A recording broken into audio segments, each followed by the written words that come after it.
everyone. Hope you all are doing very well. Today, I'm here to start a new chapter of Plus 2 NCRT, which is Human Reproduction, the second chapter of Plus 2 NCRT, Human Reproduction. I hope you may remember that for last year in plus 1, you've completed your number of systems like digestive system, nervous system, circulatory system, respiratory system, and skeletal system. You've completed all those systems. And there is one system which is still pending, which is that reproductive system. So in this chapter, we are going to learn about reproductive system in humans. Okay. So I hope you have successfully completed. No, you all have successfully completed your first year. Congratulations. Now you are in your second year, and the topics are a bit application level, but it's still good and it's very interesting. Okay. So let's move on to our chapter, human reproduction. Okay, so in this chapter we are going to discuss reproduction in human, about different organs that involved in reproductive system, how the process of reproduction occurs, about the process in which by which reproduction occurs. We are going to discuss all those. Okay, so first of all, from the term human reproduction, what is reproduction? What is reproduction? Reproduction is the process of production of progeny or offspring. That is reproduction. Production of progeny or offspring is called reproduction. I hope you may recall that there was two types of reproduction. There were two types of reproduction, asexual reproduction and sexual reproduction. So in humans, which is seen, it is sexual reproduction, right? So humans exhibit sexual reproduction, in which gamete fusion and sex organs are involved. Okay, so humans are sexually reproducing viviparous organism. Sexually reproducing, and you know the term, sexually reproducing. Now viviparous organism, what is viviparous organism? Organism that can give birth to baby. That can give birth to baby is called viviparous organisms.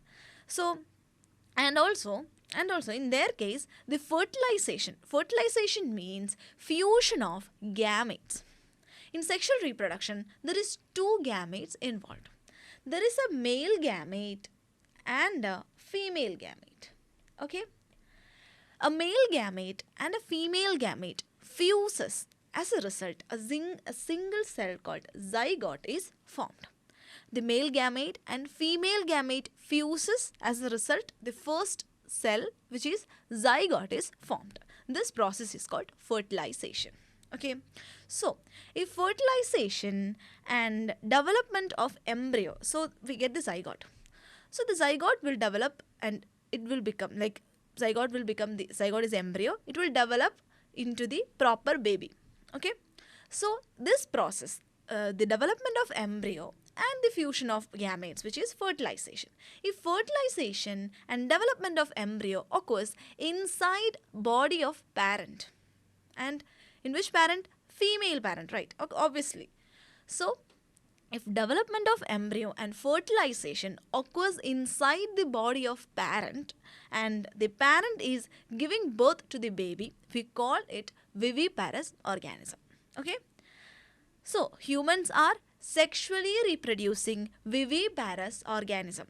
Are the terms clear? Sexually reproducing, sexual reproduction. Okay, viviparous, they give birth to baby, and fertilization and embryo development occurs inside body of parent, hence viviparous organism. Once again, humans are sexually reproducing viviparous organisms. Okay, so that is clear. And what is vivipary? That's also clear. I hope it is clear. Now, in reproduction, there are number of steps. Some steps of reproduction. Let's see. First step is gametogenesis. Okay, let's go into the terms. Gametogenesis. Gametogenesis. What is gamete? Gamete fuses to form zygote. Okay. Genesis means fusion. Okay. Sorry, formation. Genesis means formation. So gametogenesis means formation of gametes. Okay. So first we need gamete. Gametogenesis. Gametes are formed. That's the first step. Gametogenesis. So the terms are important. Gametogenesis, formation of gamete. Second step is insemination. So there is a gamete, a male gamete formed inside the male body and a female gamete formed in female body, in female reproductive tract. So we have two gametes in two different bodies. So the male gamete should reach to the female genital tract. The male gamete should reach in the female body. That process in which the transfer of sperm, male gamete is sperm. The process in which transfer of sperm to female genital tract occurs, the process is called insemination. So transfer of sperm, that is male gamete, to the body of female, the reproductive tract of female, that is female genital tract, is called as insemination. So first we need the gametes, then we need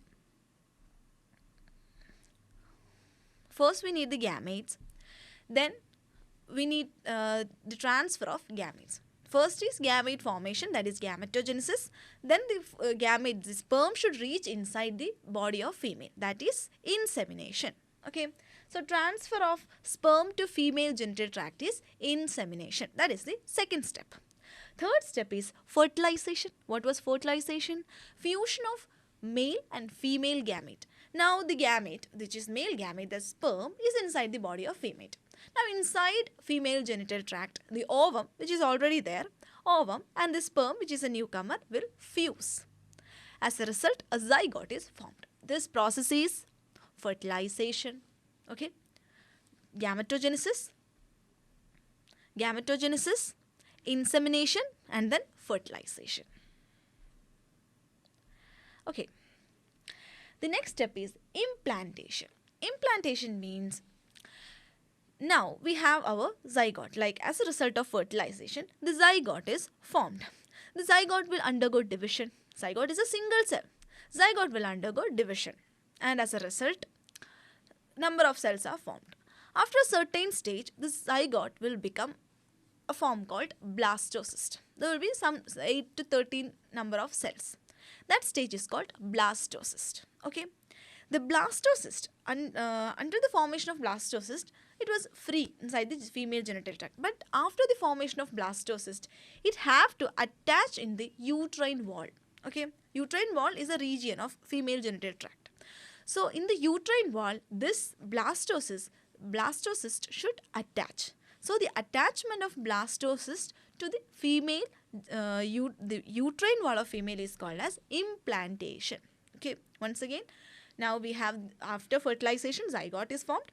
Zygote undergoes cell division and it become a form called blastocyst. The term is important, blastocyst. And then the blastocyst will attach to the uterine wall for the development. So it should attach and grow. Okay. So it will attach to the uterine wall, which is called as implantation. That is the fourth step. Gametogenesis, insemination, fertilization, and then implantation. Is that clear? Okay. Next is gestation. Now we have our blastocyst attached to the uterine wall. Now it should develop into the proper baby. So it was a group of cell. Now it will develop into a proper baby with hands, legs and all those internal system. That process is called gestation. Development of embryo. The embryo will develop. That process is called gestation. And the time taken for this, we say 9 months. Okay, 9 months, 10 months. The time taken is called gestation period. Okay, so that is gestation. The embryonic development is called gestation. Then last step is parturition. Parturition means childbirth. So we have our child, a properly grown child. Now this child should come outside the parent's body. That process is called parturition, which is childbirth. These are the 6 steps in reproduction, which is first one is gametogenesis, then insemination, fertilization, implantation, gestation and parturition. Okay, gametogenesis, formation of gametes, insemination, transfer of male gamete, that is sperm, to the female genital tract, insemination. Then fertilization, fusion of male and female gametes. Then implantation, this formed zygote. As a result of fertilization, we get a zygote. Zygote will develop into blastocyst. Blastocyst attached to uterine wall. So that is implantation. Then this attached zygote will develop. Embryonic development will occur. That is gestation. And then last step is the childbirth. Okay, that is parturition. Are the steps clear? Gametogenesis, insemination, fertilization, implantation, gestation and parturition. That is the 6 steps we are going to discuss in detail. Okay. Now there is a point. Sperm formation continues even in old men. But formation of ovum ceases in women after around the age of 50 years. Okay. So in men, this gametogenesis will occur up to their old age. Okay. But in female, around the age of 50, after the age of 50, the gametogenesis will get suspended or stopped. Okay. Is that clear? So the sperm is formed about throughout their life, about to an old age for a male individual. But for female, it is suspended at the age of 50, about at the age of 50. Okay. Around the age of 50. Okay. So that's the point. You should remember that. So in male, the sperm formation will continue. But in females, it is suspended around the age of 50. It will get suspended. Okay. Okay. Now we are going to discuss 2 reproductive systems. So we know there is a reproductive system in male which is different from the reproductive system in female. So there is two types of reproductive system. Male reproductive system and female reproductive system. So we have to discuss the systems of reproduction in male and female. So the first one is male reproductive system. Okay. Male reproductive system, the location is at pelvic region. Which is the pelvic region? The region that joins our legs to the abdomen. Okay, the joint between the legs. The legs are joined with the abdomen at the pelvic region, near the pelvic girdle. I hope you remember pelvic girdle. Last year, skeletal system. Okay, so located at the pelvic region, pelvis region. Okay, it includes who are the members in this system, which are the organs, and if there are number of components present. Who are they? A pair of testes. Testis is where sperms are formed. The male gametes, that is sperms, are formed in the testis. So there is a pair of testes. Then accessory ducts. Ducts, they are pathway for the passage of sperms. So the sperms need to travel through these ducts, and number of enzymes are also involved. So they also need ducts. So accessory ducts are also present. Then glands. Glands for enzyme production. So sperms need to move from male body to female body. So it needs enzymes. With the help of enzymes, it needs enzyme for nourishment, a number of things like that, number of uses. So glands are also present. Then external genitalia. External genitalia means the outside structure of male reproductive system. How it looks outside. Okay, that is external genitalia, external parts. Once again, there is a pair of testes in which sperms are formed. Okay, then accessory ducts. Ducts means that's a pathway for the travel. Okay, then glands for enzyme production and like that. Then external genitalia, it's external structure. These are the things we are going to discuss. Okay. Next, the first one was testis. So simply it is in testis where sperms are produced. Okay, you know that in testis sperms are produced. Testes are situated outside the abdominal cavity with a pouch called scrotum. That is important. So there is testis in which sperms are produced. But you know, testis is situated outside the body. It is situated outside the body in a pouch-like structure called scrotum. Which is the structure? Scrotum. It is a pouch-like structure in which the testis is present. So it is present outside the body. Why is it present outside the body? Mostly, in most of the systems, organs are present inside the body. But testis is present outside the body. Why? The answer is, for spermatogenesis, that means formation of sperm, that is male gamete, the optimum temperature is less than our body temperature. Our body temperature is 37 degrees Celsius. So a 2 to 2.5 degrees Celsius less than our body temperature is required for the spermatogenesis, formation of sperms. So to maintain this temperature, testis is situated outside the body. So scrotum is outside the body. So scrotum helps in maintaining the low temperature of testis 2 to 2.5 degrees Celsius lower than the normal internal body temperature necessary for spermatogenesis. Is that clear? So once again, testis is present in a pouch-like scrotum outside the abdominal cavity. Outside the abdominal cavity. in a pouch called scrotum. Scrotum helps to maintain low body temperature. That means a temperature which is 2 to 2.5 degrees Celsius less than the normal internal body temperature. And this help in spermatogenesis. This temperature is necessary for spermatogenesis, for the formation of sperms. Okay. In adults, the testis is oval in shape with a length of about 4 to 5 centimeter and a width of about 2 to 3 centimeter. So the size of testis is it is oval in shape, and its length is about 4 to 5 centimeter. So it is oval in shape. It is oval in shape and its length is about 4 to 5 centimeter and its width is about 2 to 3 centimeter. Okay. Hope that's clear. Now the testis is covered by a dense covering. So there is a covering. Testis have a covering. Each testis has about 250 compartments called testicular lobules. So in a testis there is about 250, like this there is about 250 compartments. This is a single compartment. Like this there are 250 compartments, about 250 compartments. 4 compartments called as testicular lobule. So inside the testis there is number of compartments present. About 250 compartments are present. Maybe the sperm formation occurs inside these compartments, right? Okay. So that's it. That's about there is more. Each lobule contains 1 or 3 highly coiled seminiferous tubules in which sperms are produced. So see this. Look at this. Consider this is the testis. So there is many compartments, about 250 compartment. So, okay. Consider there is 250 compartment. Okay. Inside each of the compartment there is highly coiled structure called as seminiferous tubules. This is seminiferous tubules. Okay. This is the testis.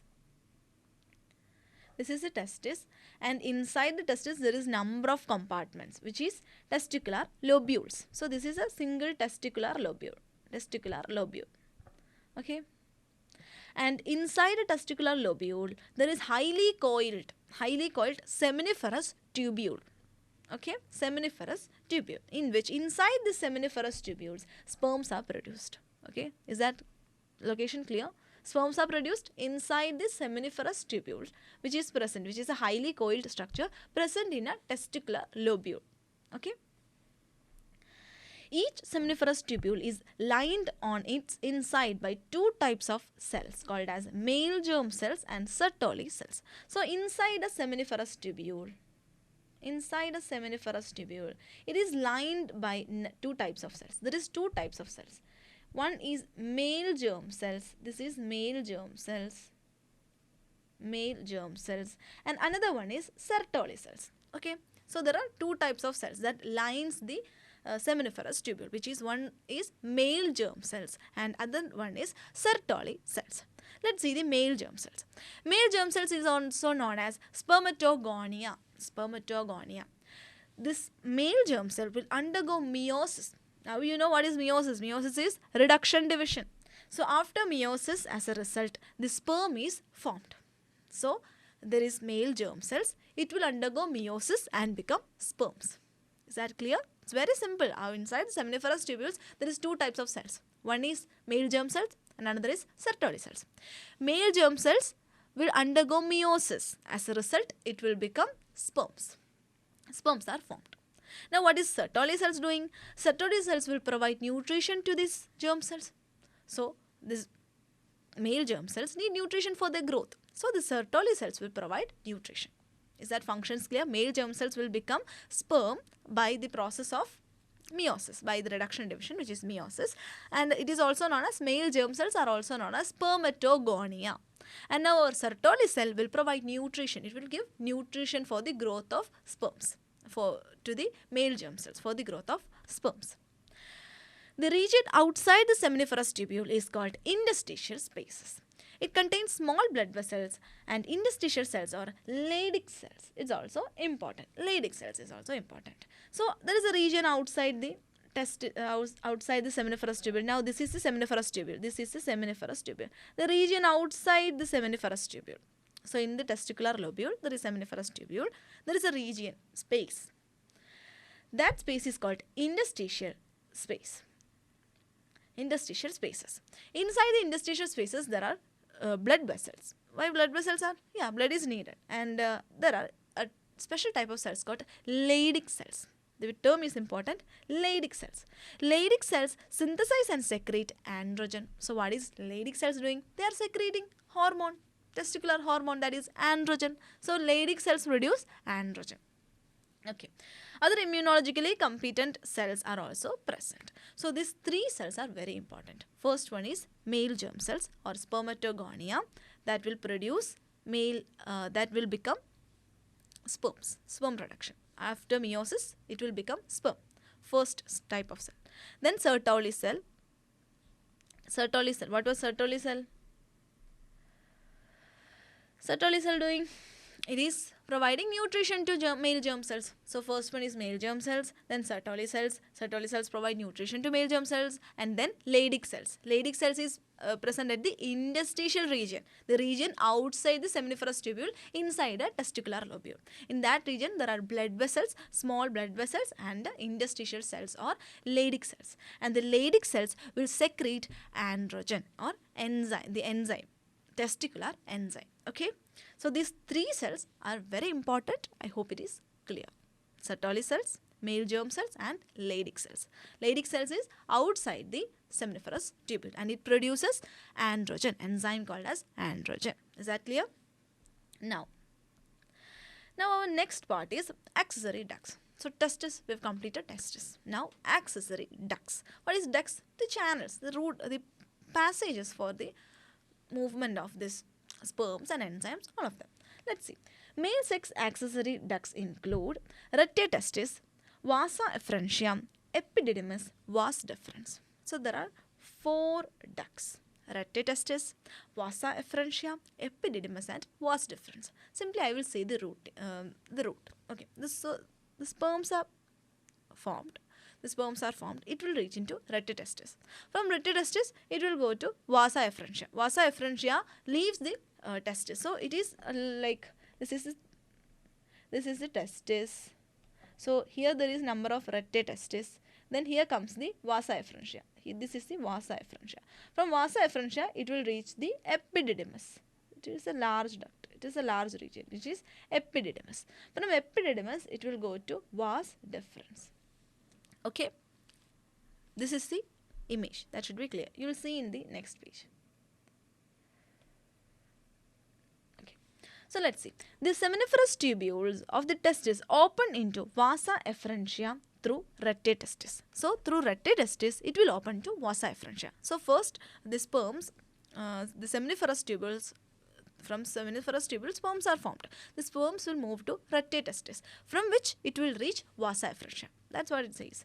Open to vasa efferentia through rete testis. So it will reach into rete testis and through which it will reach the vasa efferentia. Okay. Opens into vasa efferentia. Vasa efferentia leaves the testis. Vasa efferentia is a duct that leaves the testis. Start from testis and leaves the testis. And open into epididymis. Epididymis located on the posterior surface of the testis. Posterior surface means our surface. Like this is the posterior surface. So at the posterior surface of the testis there is epididymis. So the vasa efferentia will open into epididymis. From vasa efferentia it will reach epididymis. Epididymis is in the posterior side of the testis. So it is in the posterior side of the testis. Then it receives a duct from seminal vesicle and opens the epididymis leads to vas deferens. From the epididymis, it will go into vas deferens. Vas deferens. Vas deferens ascend to the abdomen and loops over urinary bladder. So the vas deferens, it will ascend into the abdomen, ascend through the abdomen, and there is our urinary bladder. We can see that there is our urinary bladder present. So here there is urinary bladder. It will coil or yes, it will loop. It will form a loop over the urinary bladder. Okay, you can see that. So from epididymis, it will reach the vas deferens. Vas deferens will ascend. It is going upward. So it will ascend through the abdomen and form a loop over the urinary bladder. Okay, there is urinary bladder. It will form a loop over the urinary bladder. It receives a duct from seminal vesicle. From seminal vesicle, a duct is received. It receives a duct. That means a duct joins to it like this. So this is the vas deferens. This is the vas deferens. A duct from seminal vesicle joins the vas deferens. It receives a duct from seminal vesicle and opens into urethra as ejaculatory duct, and they both together open into urethra. Urethra is the opening for through which urine is passed out. So it opens to urethra as ejaculatory duct. Ejaculatory duct, the duct through which the sperms are ejaculated. Sperms moves out. Okay. These ducts, this ejaculatory duct, which is the urethra, ejaculatory duct stores and transports sperms from testis to outside the urethra, outside through urethra. So this ejaculatory duct will store and transfer sperm. So as the sperm reaches this ejaculatory duct, the ejaculatory duct will store and transfer sperm as it's needed. The urethra originates from the urinary bladder and extends to the penis to its external opening called urethral meatus. So the urethra have an external opening called as urethral meatus. This duct will open through urethra. It will go out through the opening called as urethral meatus. Okay, once again, which was the pathway? First, from seminiferous tubules, sperms will reach rete testis. It will move out the testis through vasa efferentia. Rete testis is inside the testis. Then it will reach out through vasa efferentia, then epididymis, which is above the, or which is at the posterior side of testis. Then from there to the vas deferens that ascends to the abdomen and loops over the urinary bladder.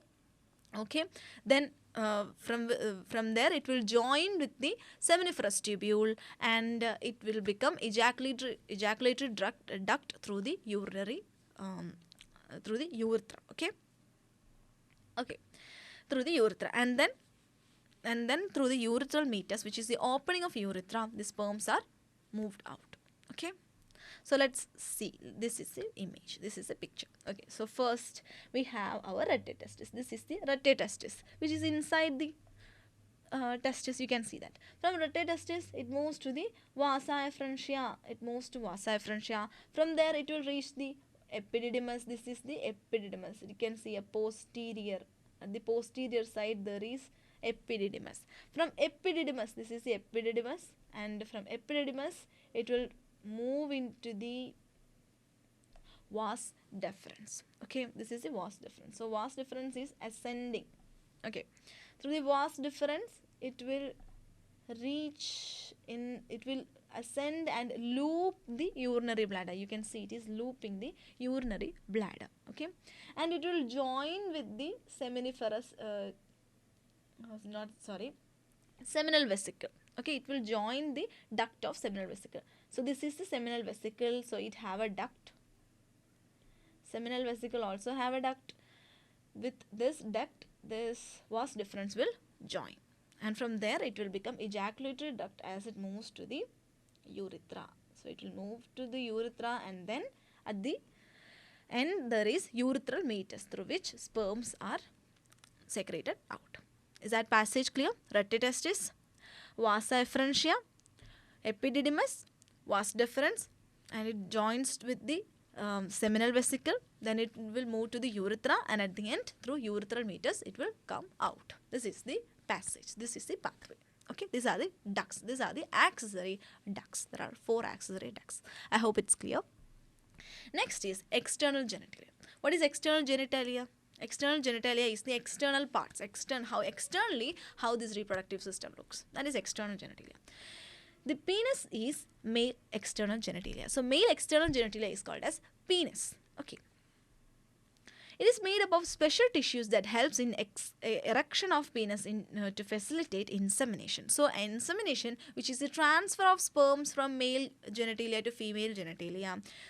For insemination, to facilitate insemination, this penis is made up of loose tissues, special tissues. It helps in erection of penis to facilitate insemination. So penis is erected into the female genital tract for insemination. So for this process, the tissue, there is a special type of tissue which makes the penis. Okay, so penis is made up of a special type of tissue. And the enlarged end of penis is called glans penis. It is covered by a loose fold of skin called as foreskin. So at the end of penis, it is an enlarged region which is called as glans penis. Okay, there is an enlarged region at the end of penis which is known as glans penis, and it is covered by a loose fold of tissue. So there is a loose fold of tissue at the end which is foreskin. Okay, foreskin. Is that clear? We'll look into that.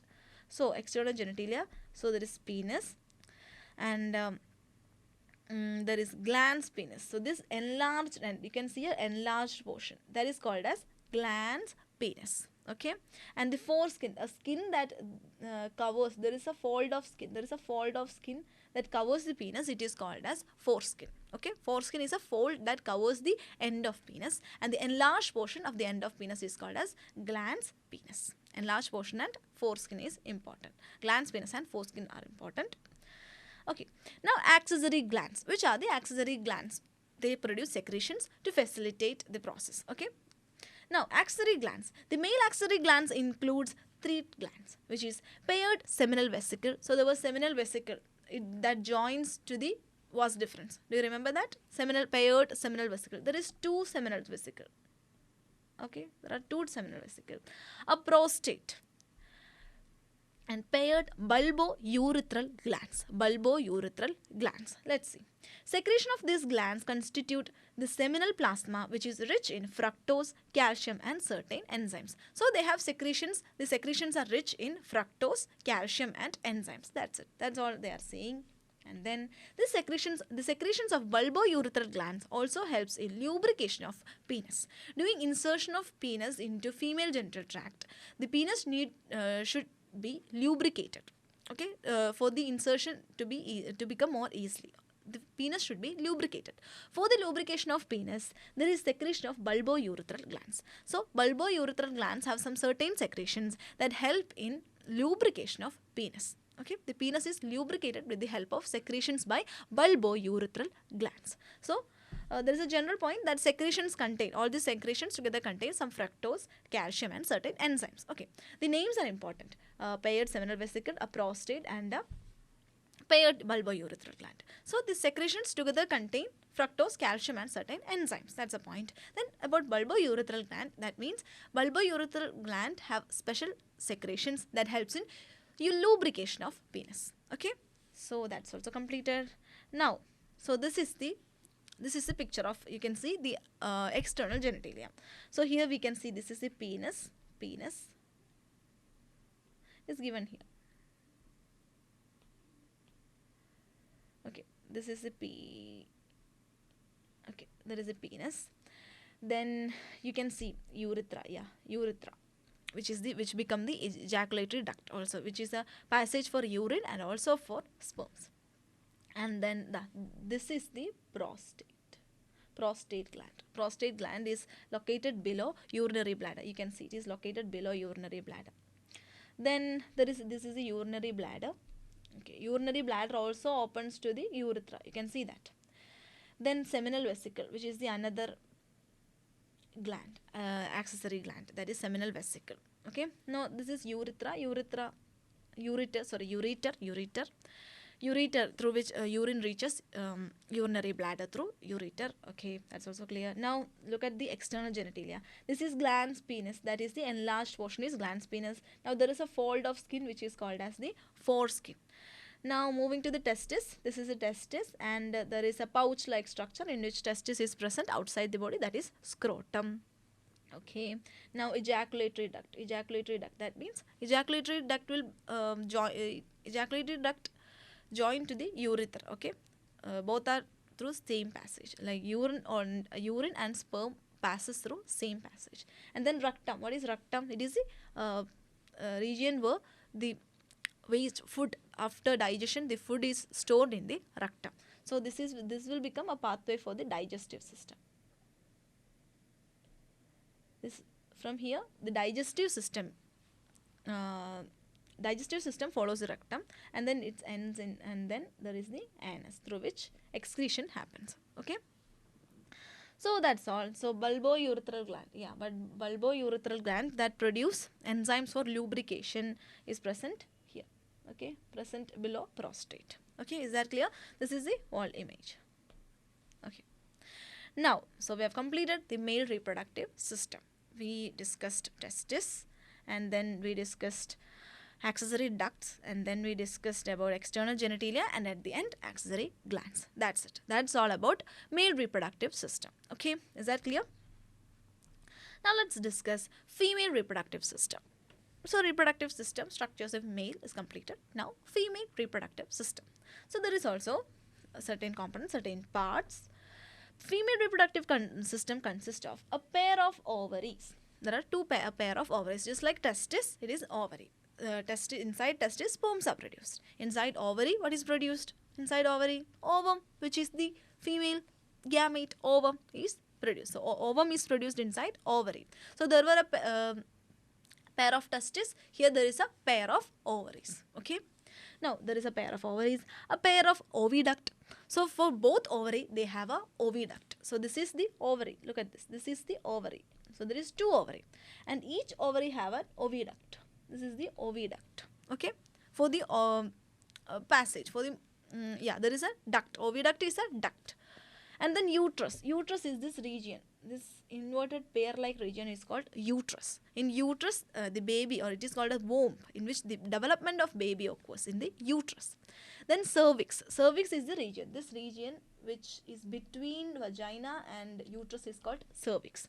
And then there is vagina. Vagina is the external opening. And at the end, we will discuss the external genitalia. That means external structures. Once again, there is a pair of ovaries. There is oviduct. And at the middle, there is a uterus, then cervix, and at the end there is vagina. Vagina, cervix, uterus, oviduct, and at the end ovary. This is the wall structure we are going to discuss. And at the end we will discuss the external genitalia, the external parts. Okay, and how it looks externally. So located in pelvic region, just like male reproductive system, female reproductive system is also located at the pelvic region, which is between the legs. So pelvic region is between the legs. So female reproductive system is also located in the pelvic region. Okay.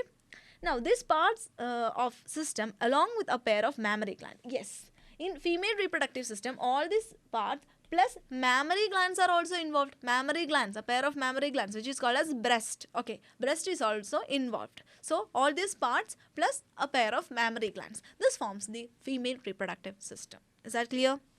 Yes. Now we'll discuss each of them clearly. First one is ovaries. Which was ovary? This is an ovary. Look at this. This is an ovary. These are ovaries. So let's see. Ovaries are the primary female sex organ. So primary female sex organ is ovary. The primary female sex organ is ovary. It produces the female gamete ovum and several steroid hormones, ovarian hormones. So ovary can produce the female gamete, which is ovum, and some steroidal hormones, that is sex hormones, which is ovarian hormones. So it can produce ovarian hormones and ovum. So ovary can produce ovarian hormones. Hormones from ovary is known as ovarian hormones, and also ovum. Okay, once again, it can produce in ovary, female gametes are produced, which is ovum, and also ovarian hormones are also produced. Next, the ovaries are located on the each side of the lower abdomen. So, at the each side of the lower abdomen, ovaries are present at the each sides of the lower abdomen. One on each side of the lower abdomen. That means each sides. Okay, you can see from this image itself. It is positioned in two sides. Okay, that is one in each side of the lower abdomen. In the lower abdomen. Okay. Now, the size of ovary. Size of ovary is about 2 to 4 centimeter. So ovary is 2 to 4 centimeter in length, and it is connected to pelvic wall and uterus by ligaments. So the ovary is connected to there is uterus. It is connected to the uterus and to the pelvic wall with the help of ligaments. So some ligaments help for the connection of ovary with the pelvic wall and uterus, between the pelvic wall and uterus, okay, by ligaments. So ovaries are positioned by ligaments and its length is 2 to 4 centimeter in length. Each ovary is covered by a thin epithelium which encloses the ovarian stroma. What is ovarian stroma? The region inside ovary, look, the region inside ovary is called ovarian stroma. The region inside, the inside region is called as stroma. So the region inside ovary is called ovarian stroma, okay. And outside the ovarian stroma, there is an epithelium. Why epithelium is needed? It is for protection, obviously. So there is an epithelium, thin epithelium, which covers the, encloses the ovarian stroma. The inside region of ovary is enclosed by a thin epithelium, okay. Once again, the ovary is about 2 to 4 centimeter in length and it is connected to the pelvic wall and uterus with the help of ligaments. Ligaments connect. Ligament help in connecting. You have learned it in skeletal system. Okay. The ovary is connected by thin epithelium which encloses the ovarian stroma. So there is the ovarian stroma. This is the ovarian stroma and enclosing it there is the epithelium. There is a thin epithelium layer. The stroma is divided into two zones, a peripheral cortex and inner medulla. So for the stroma, this is the stromal region, there is two zones. There is peripheral cortex or outer cortex and inner medulla. Okay. So the stroma is divided into two zones, that is an outer cortex and or a periphery cortex. Periphery means outer cortex and an inner medulla. Okay. Is that clear? Once again we'll say that. We'll repeat it. Ovaries are primary female sex organs. Yes, it is primary female sex organ and it produce. What will it produce? It will produce the gamete, female gamete, that is ovum. And then another thing that it will produce is number of steroid hormones, that means ovarian hormones. Ovary have its own hormones. So there is ovarian hormones and ovaries are located one on each side of lower abdomen. So at each side of lower abdomen, ovaries are present. At each side of lower abdomen, ovaries are present. Okay. Now, ovary is about 2 to 4 centimeter in length and it is connected to the pelvic wall and uterus. This is the uterus. Okay. And uterus with the help of some ligaments. Okay. And the stroma, the ovary is covered by a thin epithelium which encloses the ovarian stroma, and the stroma have two regions which is outer cortex and inner medulla. A periphery means outer cortex and an inner medulla. Most of the organs have an outer cortex and inner medulla. Do you remember kidney also had an outer cortex and inner medulla? Okay, do you remember that? I hope you do. Okay, so yeah, next point, female accessory duct. So ovary is completed. Now we'll discuss female accessory ducts, which are the ducts that is involved in female reproductive system. So we have three ducts, three passages, three ducts. First one is oviduct. The name itself have that. Oviduct or fallopian tube. Okay, once again, oviduct or fallopian tube. Which is the oviduct? The duct from ovary to uterus. There is a duct from ovary to uterus. Do you remember that? This is the ovary and this is the uterus. There was a duct. There was a hand-like structure. Okay, hand-like structure. That is oviduct. Okay, so oviduct or fallopian tube. Two names, oviduct or fallopian tube. Next one is uterus. Uterus itself is a duct. Okay, so this is a duct also. Uterus is a duct. Then vagina. Vagina, it is the opening.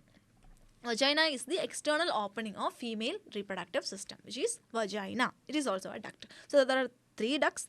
Oviduct, which is a fallopian tube. Oviduct is also known as fallopian tube. And then uterus. Uterus is the region where child development, the development of embryo occurs. And then there is vagina, okay, which is the external opening. Why it is called as duct? Sperm reaches the female reproductive system through vagina. So we will call vagina also a duct. Something is passed. So we will call it a duct, okay. Now let's discuss each of them. Each fallopian tube is about 10 to 12 centimeter long and extends from periphery of each ovary to the uterus. Okay, let's see this image. So it is 10 to 12 centimeter long. 10 to 12 centimeter long. Fallopian tube or oviduct. It is 10 to 12 centimeter long. And it starts from, look at this, periphery of ovary. From periphery, outside of ovary to the uterus. Okay. It extends from periphery of each ovary to the uterus. That is its position, from ovary to uterus. It is a duct between ovary and uterus. Okay. Now the part closer to ovary is the funnel shaped infundibulum. So there is near to the ovary there is a part which is called as infundibulum. It is a funnel like structure. Look at this. Here you can see a funnel like structure. It is like a funnel, right? Look at it is like this. So you can see a funnel like structure here. So my drawing is not so good, but I hope you can understand this. Look, there is a funnel like structure. This is a funnel like structure. Okay, that is called as infundibulum. So the funnel like structure, look at this. Here it's given clearly. This is infundibulum, a funnel like structure. This is infundibulum, a funnel like structure. So there is infundibulum. Then the part closer to ovary, the oviduct, the part which is closer to ovary is known as infundibulum. It is a funnel like structure. Now the edges of infundibulum possess finger like projections called as fimbriae. So there is a finger like projection. Look at this. At the end of this infundibulum, you can see a finger like projection. At the end there is number of finger like projections. These finger like projections are known as fimbriae. Fimbriae. You have a rhyme. Finger, fimbriae. Finger like projections seen at the end of infundibulum is known as fimbriae. Fimbriae. Fimbriae. What is, you look at your fingers. What is the use of your fingers? You can say it helps in collecting. It helps in collecting things, it helps in holding things. Just like that, fimbriae, which is a finger like projection, help in collecting ovaries. So this fimbriae will collect will collect ovum, not ovary. It will collect ovum from ovary. So from ovary there is number of gametes present. So this finger-like projections, which is called fimbriae. So don't forget that fimbriae, finger-like projections. So it will collect the ovum, female gametes. Okay, which helps in collection of ovum after ovulation. After ovulation, the ovum that is formed, it is collected by this fimbriae. So the isthmus is the long region. Once again, infundibulum leads to a wider part of oviduct called as ampulla. So after infundibulum, this is the funnel like infundibulum. So this wider part is called ampulla. Then it will become isthmus. Last part of oviduct, isthmus, has a narrow lumen and it joins the uterus. So from ampulla is a wider portion. Then comes isthmus, which is a narrow region. It connects uterus to ovary. Okay. Once again, there is fimbriae, which is a pathway from ovary, fimbriae, infundibulum, ampulla, then isthmus. Once again, fimbriae, the funnel-like infundibulum, wider ampulla, and narrow, long isthmus. This is the pathway. Is that clear? Okay. Now, that's all about this duct. That's all about the duct, which is fallopian tube, or which is oviduct. That's all about oviduct. Oviduct is between ovary and uterus. And the regions are fimbriae, finger-like projections that help in collecting ovum, then a funnel-like region, infundibulum, then a wider region, ampulla, and then a long, narrow region, that is isthmus. Okay, so the isthmus will connect to is the region that connects to the uterus. So that is oviduct. Next one is uterus. Uterus is very important. Uterus is the womb. What is womb?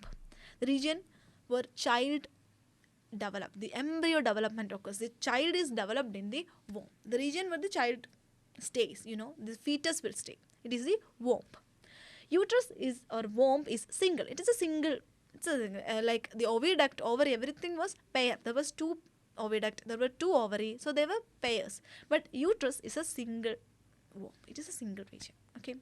Now the shape of uterus is like an inverted pear. What is pear? Pear is a fruit. Pear is like this.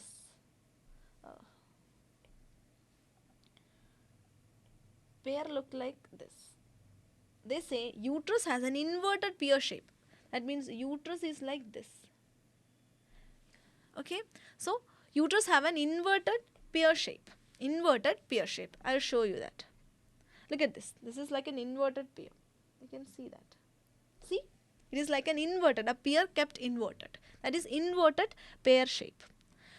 It is supported by ligaments attached to pelvic wall. So there are ligaments that is attached to pelvic wall which supports the uterus. So uterus is supported by some ligaments. It is attached to the pelvic wall, the wall of pelvic girdle.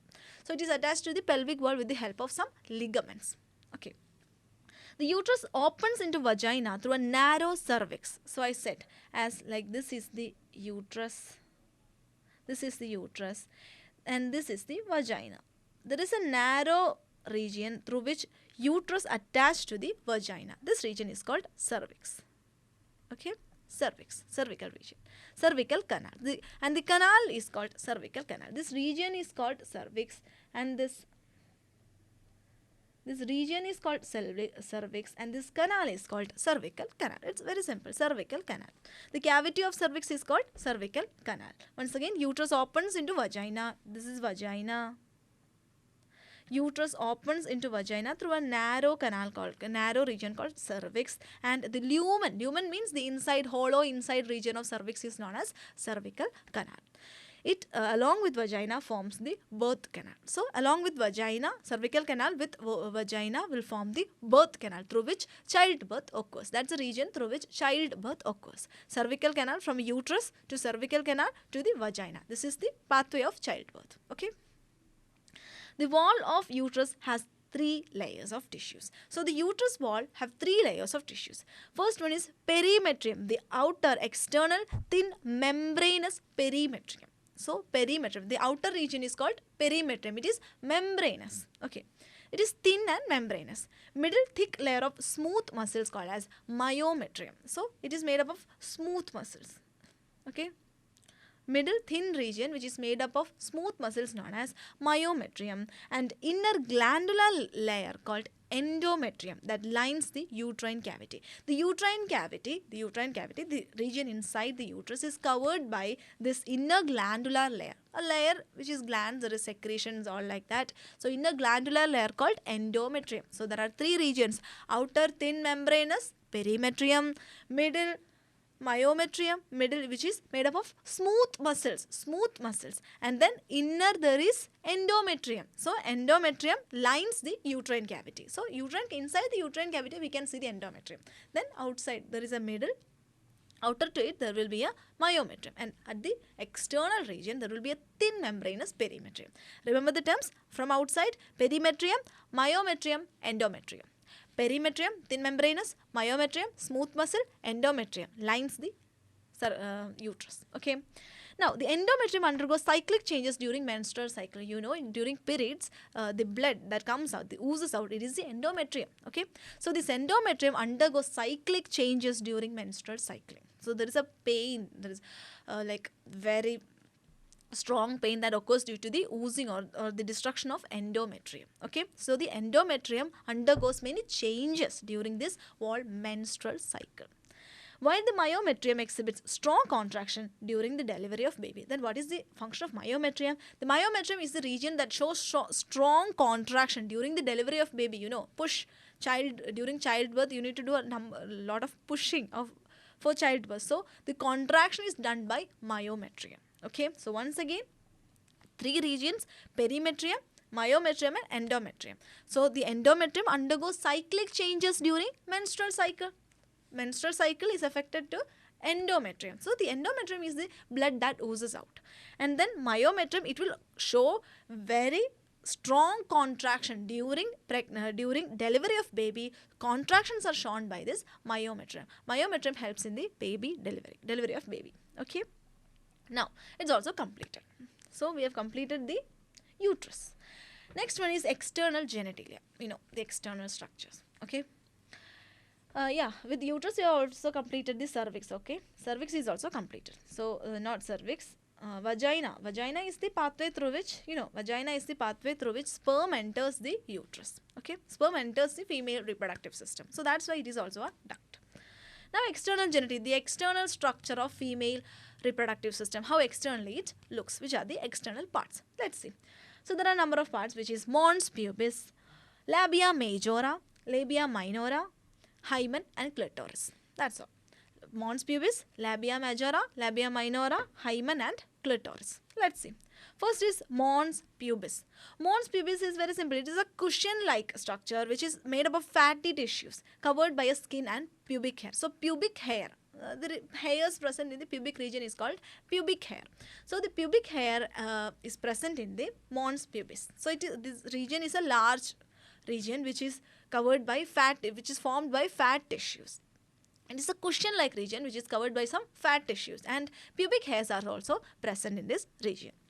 That's mons pubis. Then labia majora. Labia majora are fleshy fold of tissues. It is a fold of tissue. It is a large fold of tissue which extends down from mons pubis and surround the vaginal opening. So from mons pubis which was a large cushion-like region, from mons pubis to the vaginal opening, there is a large fold of tissue. It is called labia majora. Okay, and then labia minora. Labia minora is a paired fold that is present under the labia majora. So under the labia majora, there is a pair of fold. There is a small fold which is called labia minora. Once again, there is a large cushion-like region which is mons pubis.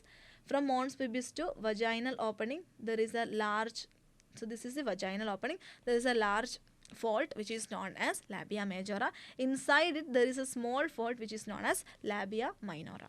The opening of vagina is often covered partially by a membrane called hymen. So this is the hymen. This is the vagina. This is the vaginal opening.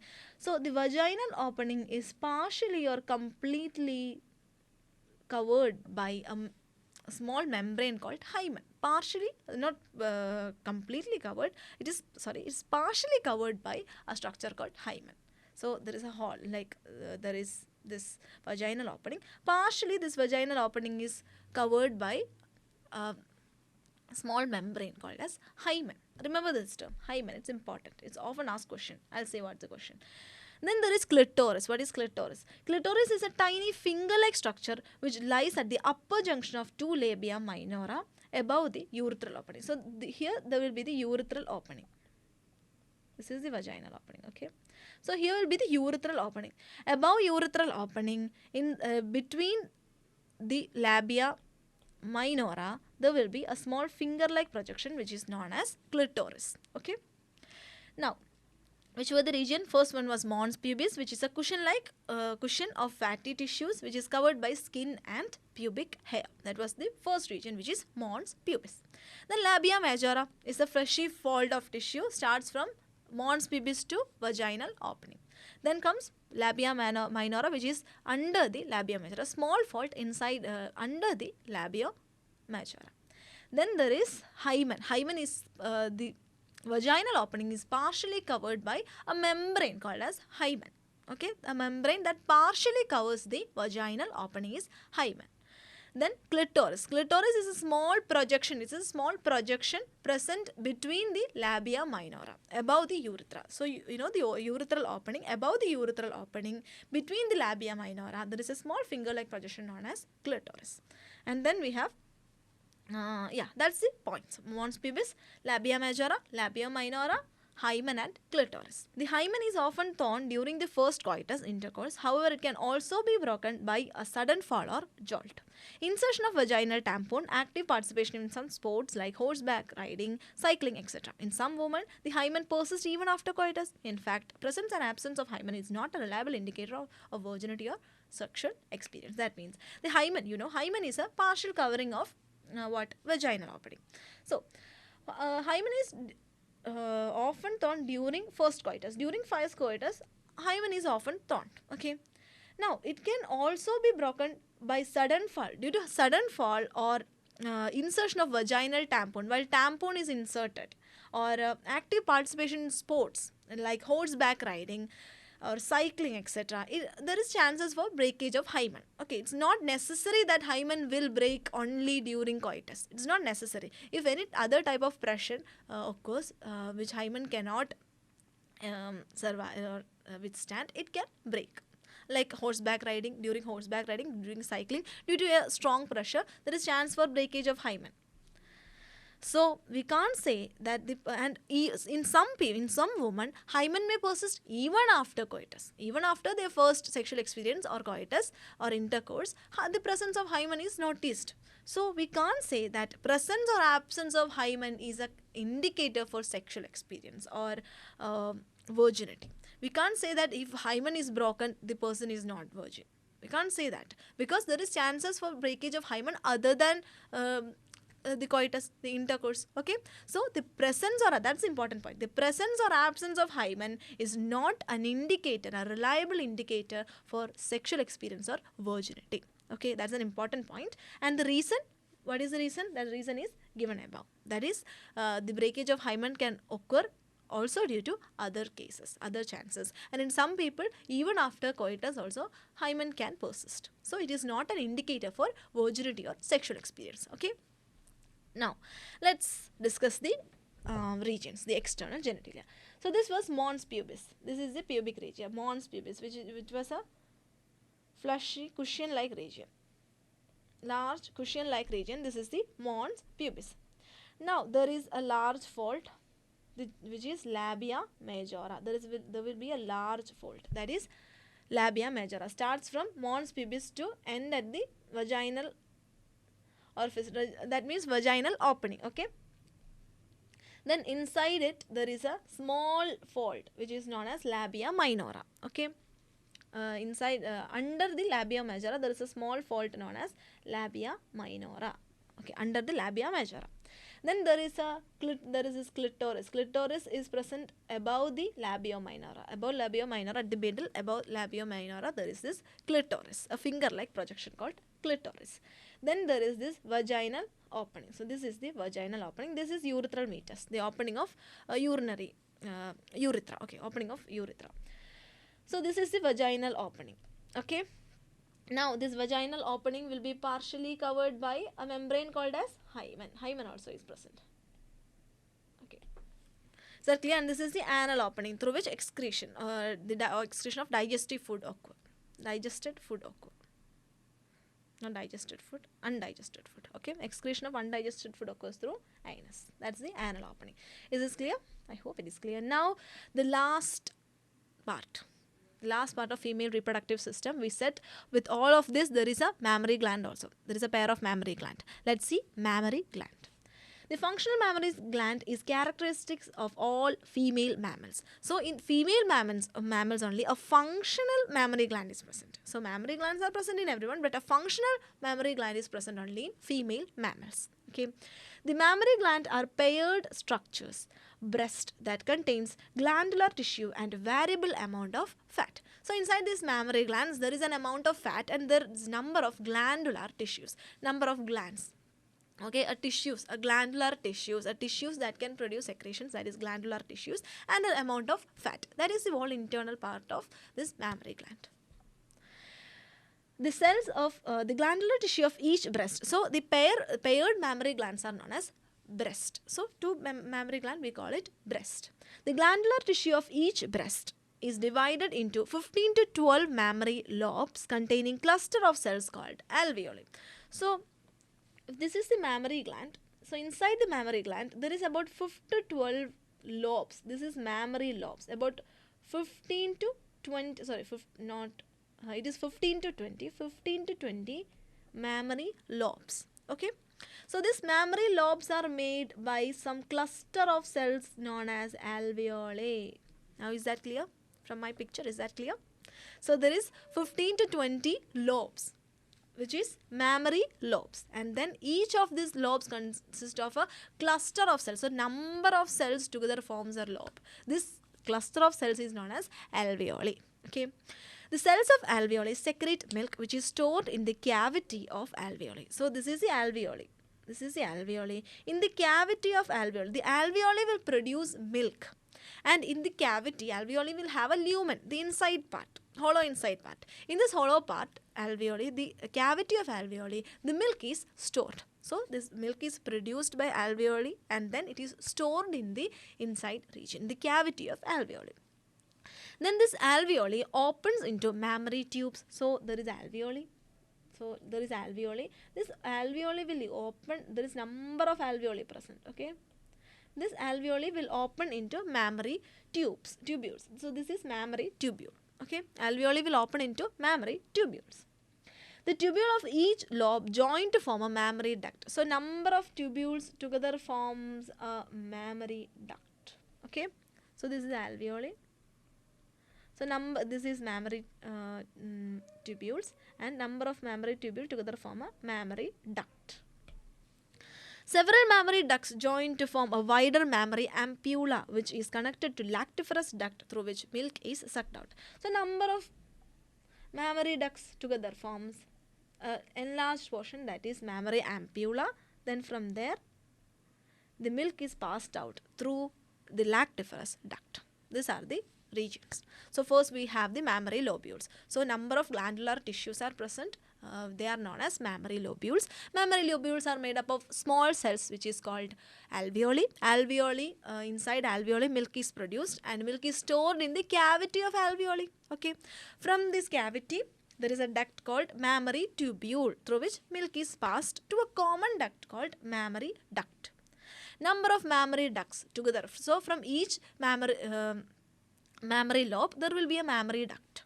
So number of mammary duct will together form a wider part called mammary ampulla, which is connected to a lactiferous duct. At the end there is a small lactiferous duct. So this will be the structure. So at the end the enlarged portion is called mammary ampulla. Then there is a small lactiferous duct through which the milk is sucked out. Is that clear? Okay, let's see it through the picture. Look at this. So these are fat tissues. We said there are fat tissues and glandular tissues also. So these are glandular tissues. These are glandular tissues. Okay. So these are glandular tissues. These are glandular tissues and these are fat tissues. Is that clear? Okay. Now there is mammary lobe. This is a mammary lobe. This is another mammary lobe. This is another mammary lobe. Like this, there are about 15 to 20 mammary lobes. Okay. So each mammary lobe is made up of number of small cells called alveoli. Look at this. So each of these mammary lobes have number of small cells called alveoli. Okay, number of small alveoli. Inside this alveoli, milk is produced and the alveoli will have a cavity in which the milk is stored. Milk is stored in the cavity of alveoli. So each alveoli have, so look at this is an alveoli. Alveoli have a small duct which is mammary tubule. Okay, this is, it's not shown here. So alveoli have a small duct called as mammary tubule. Okay, mammary tubule. The number of mammary tubule connects to form a mammary duct. Mammary duct. Okay, mammary duct. And then, so yeah, mammary duct is shown here. This will be the mammary, I think this will be the mammary, yeah, this is the mammary tubule. This is the mammary duct. Then there is an enlarged region. Number of mammary duct will, there is number of mammary duct join and form an enlarged region like this. There is number of, this is mammary ducts that will join into an enlarged region. Look at this, like this, there is an enlarged region that is called ampulla. Then from ampulla, it will, all this number of ampullas will form, number of ampulla will form a lactiferous duct. Look at this, this is the lactiferous duct. So number of ampulla will join and form a common lactiferous duct. So through this lactiferous duct, the milk is sucked out from the breast. Okay, is that clear? So the lactiferous duct together, like number of lactiferous ducts forms inside a nipple. There is will be a lot of lactiferous duct. Nipple is the outside region. Okay, the external region through which milk is sucked out is called nipple. Okay, and the other region is called areola. Okay, that's it. That's it. Is that clear? Mammary gland, that's all about mammary gland. So milk is secreted in the cells of alveoli and it is stored in the cavity. Then the regions, mammary tubule, then to mammary duct, and then to ampulla, then to lactiferous duct. That's the pathway. Is that clear? So that's all about today. So we are going to wind up the today's session. So we discussed male reproductive system and female reproductive system. We started the chapter human reproduction, in which we discussed male reproductive system and female reproductive system. So that's it. I hope it's all clear for you. Thank you.